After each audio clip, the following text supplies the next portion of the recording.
Welcome to Practice Talk, a deep dive into the world of healthcare practices, where we invite team members to share strategies to make your work life easier. Now your host, Lacie Ellis. Welcome to Practice Talk, brought to you by People in Practice, where we specialize in digital marketing, website development, SEO, and so much more. I am so excited for today's topic, discussing strategies for community growth and engagement with my guest, Heather Hamm. Heather joined Lupi Orthodontics as the marketing director in October of 2020. With her 10 plus years of marketing experience and her positive outlook, Heather works hard to come up with new and creative ways to reach out to referring doctors, new patients, and the community.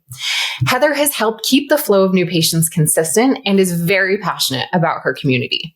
She was born and raised in Stafford and loves that she works for Lupi Orthodontics, who is celebrating 30 years in practice this year.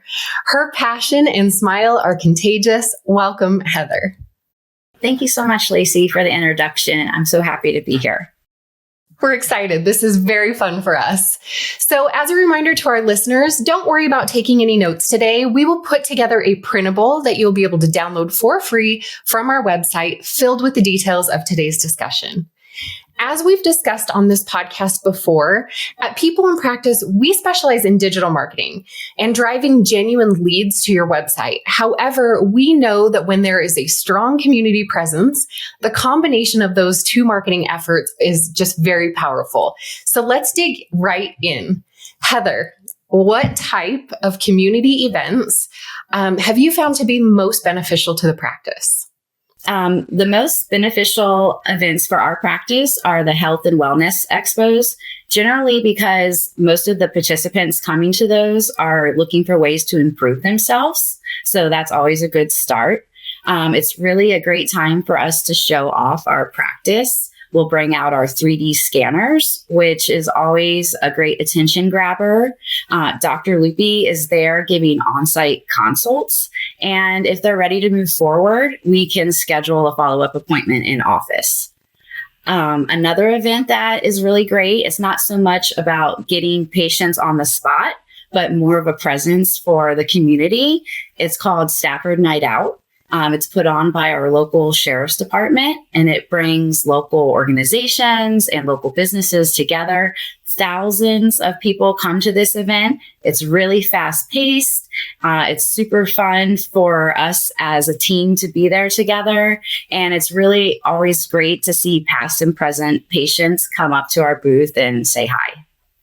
That is great. You know, I've heard of so many great ideas for community events. You know, there's fun runs and kite festivals and school track and field days, school auctions, sports club sponsorships, bridal fairs, and health fairs. And it's a lot of effort, I know, because I've done them. But these things are what help build those community relationships and the brand recognition. So I think if you go into them with that mentality, like you're saying, that you're going to go and connect with people and doctors there, which is great. I've worked in some practices where a doctor did not come, and that is a little less engaging for people. They like to meet the doctor who's going to be working on them. So I love that. I love that you guys make it fun and that those events are helpful to the practice. Mm-hmm. That's great. Okay. So have you sponsored any community events such as a youth sporting event or anything like that? And if so, how would you measure the success of those efforts? Yes, Dr. Lupi always loves the opportunity to sponsor events within the community. We have done a number of sponsorships for sports programs. A few I want to talk about are some high school athletic fields that we sponsor. They're multi-year sponsorships. So it gives us the opportunity to come throughout the different sporting seasons and really connect with the parents and athletes that are on the fields. And so they kind of feel more familiar with us, like, oh, hey, there's Dr. Lupi. So that's always a great opportunity. And of course, we're always doing giveaways at half times and at our table. Other event that we have done is we've sponsored mouth guards for our local Parks and Recreation Flag Football League. So I'll go out there at the beginning of the season and hand out mouth guards, which of course are always branded with our logo and information. We'll usually put a code word on there. So if they're calling for a consult, they'll say mention flag football so that we can kind of keep our stats. But one particular sponsorship that I'm really excited about is happening this year. We're sponsoring the Stafford Soccer League, and that is their recreation, their travel, and their adult league. And we're really getting involved with this program. And we get to send out an email to their 16,000 participants. And we're going to have a landing page back to our website that will give us all the information that we need. That is fantastic. So with those, how are you guys measuring that these are successful? Is the metric how many people call and say the code flag football or whatever was at the event? Or do you, what does your office consider a successful campaign? Yeah. So really how we measure is how many consultations we'll get from those events. So whether they're calling in with the code word or they're going to our website directly and scheduling a virtual or in-person consult. Okay. And I think it's important to just talk about it just because I've worked in offices where, success was measured by how many starts did we actually get? Some offices measure by how many consults did we get? How many leads did we collect? And then I've worked in offices where we measure success by how many great conversations did we have and how many people did we connect with? And I think that is harder to, qualify or quantify, but it's just still really, really valuable. So I think if we're strictly measuring, just my opinion, if we're strictly measuring based off of leads and, numbers, which stats are important, don't get me wrong, but I think sometimes we're missing the bigger picture of that is we talked to so many great people. We made so many great connections. Our brand is recognizable. And if we weren't here, people would be like, where's Lupi Orthodontics? They're always here. They always have this fun booth or fun table. So I just want to put that out there that I think while metrics are important, that it's really important to also put the value on that you were there and that you made the effort and that you made connections. So just my 2 cents. Absolutely, Lacie. You say that so much better than I would, but totally. I don't know if the doctor always agrees with those types of metrics, but I love I love communicating with the community and being a presence. And like you said, they are always expecting Dr. Lupi to be there. So when we're not, they're like, hey, what's going on? But I think that is you can't really measure that, but having those people wondering where you're at or excited to see you is just as important. Absolutely. I completely agree. Doctors have a hard time with that because it's an ROI thing, but it's just so you can't put a value, I don't think, on how important that is. So we like to encourage questions from our online audience as well as our clients at People in Practice. So let's listen to our first question. With so many DSOs out there, what are some ways that a private practice can stand out and highlight that they are locally owned? Well, one advantage for Lupi Orthodontics is the fact that we are celebrating 30 years in the community. His reputation alone stands for itself. And one thing that we're starting to see is the children of the patients that he first treated are now coming to our practice, which is always fun and gets us all excited in the office. But for those that have not been in practice for that long, I think just reaching out to the community and finding ways that you can be supportive for them is a great start. And look for ways to give back. That's great. And so, I know, at People in Practice, we have some strategies that we use where we can write educational content that's used in educational ads where we discuss that it's, a doctor-owned practice. And doctor owned and operated practice. The doctor lives and works in the community, or that it's a family legacy practice and that the doctor's grandfather perhaps started the practice years ago or 30 years in practice.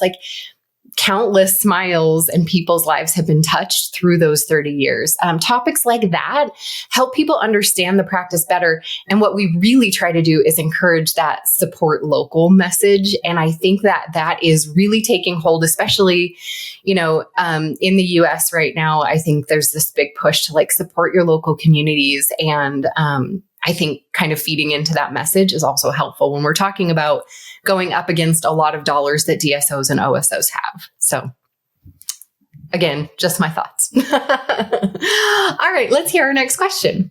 I struggle getting my team to participate in marketing efforts. Everything from being on social media posts to helping with events. Do you have any advice to help us change this? So the struggle is real for myself. But I have found that including the staff in the planning process, getting them excited really helps. Everyone is busy performing their daily task. So utilizing the downtime in the office is always a great way to create social content. The younger staff, they're really into social media and TikToks. So letting them be creative in that process really motivates them. And then as far as outside events, weekends, nobody wants to give up their free time, but having the doctor's participation at those events, which Dr. Lupi is really great at being there and present, that also is a great motivator for the staff to be there. Awesome. I think that's really well said. And I think your point of having the team help with the planning and if somebody on the team is super excited about TikTok, and while we may or may not think that that's really helping to drive patients, but if they're excited about it, absolutely create the content. Let's do this together. But I will say the social media part can be tough because some people have really valid reasons for not wanting to be represented on social media. A divorce situation or, whatever religious implications. I'm not sure. I've heard it all, but there are some real valid reasons for not wanting to be on social. So I think in those cases, I would take those team members and be like, okay, we get it. You don't want to be on social. So here's how you can help us. You can help us find patients who have had great transformations or, think of ideas for content and help us find those patients that we can use the patient for the content instead of the team. I think having a mix is great, but put those people in charge of something patient-centered where they're not the focus of it and the patient can be helpful. As for events, the office I worked in the longest, we did one per quarter. And the rule was that you were required to go to one event per year. That was in our, contract, in our employment agreement. And so at the start of the year, we would have a sign up for all 4 events, and you would pick the one that connected with you the most. And when it filled up, you had to pick another one. And so, if we just did it at the beginning of the year, you knew what you were signing up for, and you went to one a year. So that worked for us. That's a great idea. Yeah. You never know what will work for an office, but, and you have to have a bigger team for that to be probably very effective. So, okay. So what swag have you found to be the most effective or popular in the office as well as at events? And I get asked this at least once a week. Okay. I love swag, to the point where I think I annoy the doctor a little bit with it, but I do have to say one of the most important things is making sure that it's quality and not necessarily expensive, but something that they're not just going to throw away on their way out of the event. Our most popular in-office swag is Chapstick. Everybody loves Dr. Lupi's Chapsticks. So, we can give those to the patients after they've had a procedure done at the office where their mouth might be dry, or just handing them out at events. That's always a go-to. So we always have those on stock. But one thing I like to do with the swag that I get is to try to theme it around what event might be happening. So, for example, our football sponsorships. During football season, I'll get mini stress footballs, And we'll have those out at the events. We've even had the cheerleaders at the high schools throw them out in the stands at halftime. So that's really fun. And then last summer for our Patient Appreciation Day, we had a luau theme with shaved ice truck. So we had branded beach balls. And, that's different. You're not usually going somewhere and getting a beach ball. So that was really cool. And, I've seen them out in the yards going down the street. Since then, I'm just like, oh, there's our beach ball. So those are some fun things. But you always can't go wrong with a toothbrush. And you have to make sure that it's a soft bristle toothbrush and a nice one, not just, a plastic toothbrush. We usually like to get one that has a nice grip, colorful. We'll put our logo on it. And, you're supposed to change it out every 3 months. So those are always a good one. I love that. Great idea to get ones that are themed to the event that you're at. I love the mini footballs, stress balls, beach balls. That's all so, so cute. And I will say, I've never gotten a chapstick from an office that I threw away. You know what I mean? I've never thrown it away. So and it's easy to throw it in your purse and, keep it. Nice water bottles tend to do really well. I think, we kind of purge ours every so often and throw them away, but I keep the ones that are like, oh, that's like a really good quality one. So I won't toss those. Tote bags tend to do pretty well as long as they're decent quality and not like too oversized. And then something that I know one office did is they got those stadium cups, but they weren't the plastic ones. They're like the stainless steel stadium cups. So they're just like the standard size.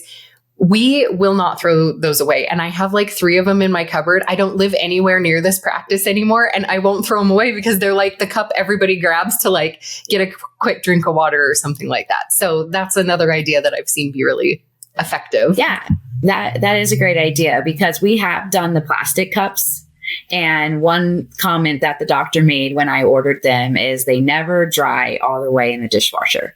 So maybe now I'll present that we should get the metal stadium cups. There you go. All right. So the last question I have, and the thing I probably get asked the most, is how can we build strong relationships with our local schools and homeschooling communities? Yeah, that can be a challenge. But what I have figured out is to target those schools closest to your practice. Reach out to them, see what support you can offer them.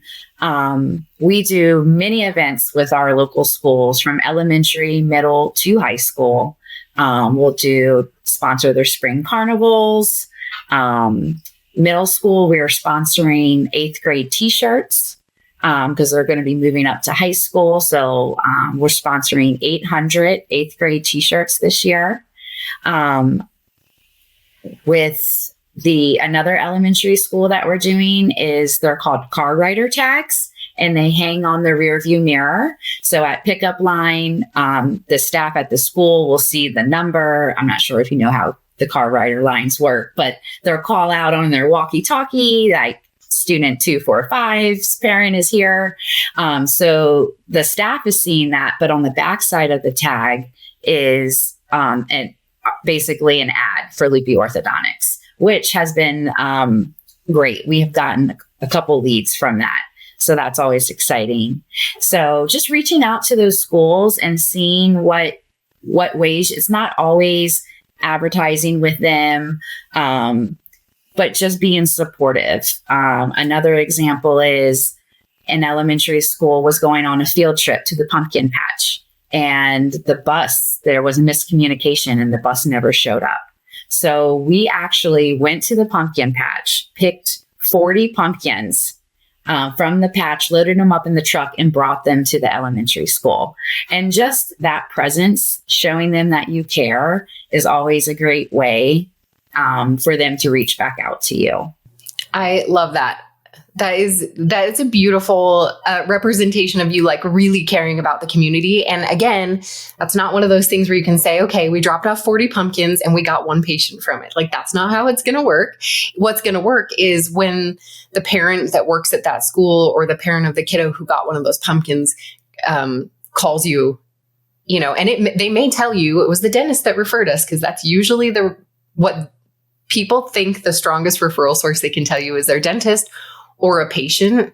So those are the ones we hear the most, but usually they've touched something within the ecosphere of what we do. And that's why at People in Practice, we do holistic marketing, and we believe in that is because we know that people touch so many things before they actually pick up the phone and call you or go to your website and fill out a form. So, I will say I've seen some offices do the car tag pickup, and on the back of it with their ad, they'll say something funny because that's what the parent is staring at. So it's like, looking good today, or, your smile's bright today, or, I don't know, just silly quotes like that make people grin when they look at it because they're like, oh, that's so dumb, but they're laughing. No, so it's true. It's true. It really, is a way to connect with those parents. Not everything has to be so serious.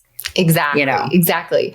And I think the best advice I've ever received was to reach out to the schools, or, these homeschool groups and co-ops are huge, much bigger than I think people realize. And maybe that's, community specific, obviously, but reach out to them and just be like, we want to help. What do you need? And by asking what somebody needs instead of, can we do this for you? Or can we sponsor that? Just what do you need? And I think I've shared this before on the podcast, but, we did that with one school. We were at middle school. We were just like, what do you guys need? And they're like, we need mini deodorants because preteen boys need I say more. Right. And so we did. We went and got a ton of mini deodorants.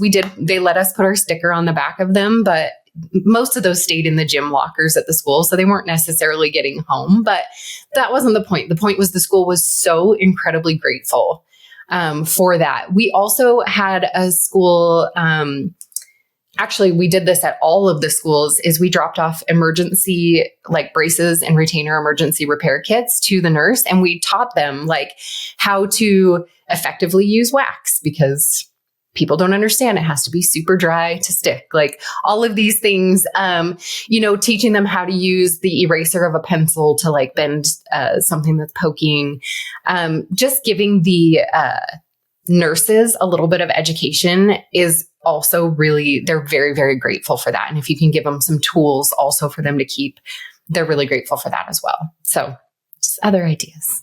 That's a great idea. Yeah, we have done school nurse packets and they're very appreciative of that. And with the homeschool group, I'd say also trying to find those patients that are homeschooled themselves and reaching out to their parents, offering perhaps an in-office field trip for them, kind of catered around to what they're learning in what subject they're learning at in school. And, there's great ways to talk about health, oral health and hygiene, using the 3D scanners and the printers to talk about science and technology. So there's really great ways that you can show off the practice with the homeschool groups. That's great. Actually, talking about the 3D printers, I bet that goes over really well with some of these groups because they do get into that science-based learning. And that is incredible technology that I'm going to date myself and tell you I haven't worked in a practice where we had that technology, and I'm super jealous of the practices that have it, and the 3D printers and the things that can be done. I was in a dark room developing PAs and things in a dark room. So the technology bit, that's a great thing to highlight in a practice, especially with those homeschool groups. So that's a really great tip. Yeah. And then you have the parents interacting because they didn't have that. They're talking about the goo that was in their mouth that made them want to gag, and how lucky these kids are to have to be scanned, with that iTero scanners, and then going straight to the lab and having them print out. It's pretty awesome. That's amazing. Well, I really hope that you enjoyed our conversation today as much as I did. Thank you so much for your time and for sharing your valuable insights, Heather. We really, really appreciate you. Thank you so much, Lacie. It was a pleasure being here. Good. Great. So our goal with this podcast is to give you truly tangible items that you can use in your day-to-day life at the office and to elevate the voices of the people that actually work in an office and sit in the same chairs that you sit in every day. We'd love to hear from you on topic or guest recommendations, as well as questions or comments about the things that you are dealing with in your practice. Send us your questions and stories to practice-talk.com. Please subscribe and share this episode with your friends and family that might find these conversations helpful and interesting. And don't forget to listen to our original podcast called The Golden Age of Orthodontics, hosted by the founders of People in Practice, Dr. Leon Klempner and Amy Epstein. Until next time, thank you for joining us on Practice Talk, where your voice has value. Thank you for listening to the Practice Talk podcast. Head over to practice-talk.com to ask us questions or tell us your stories. Until next time.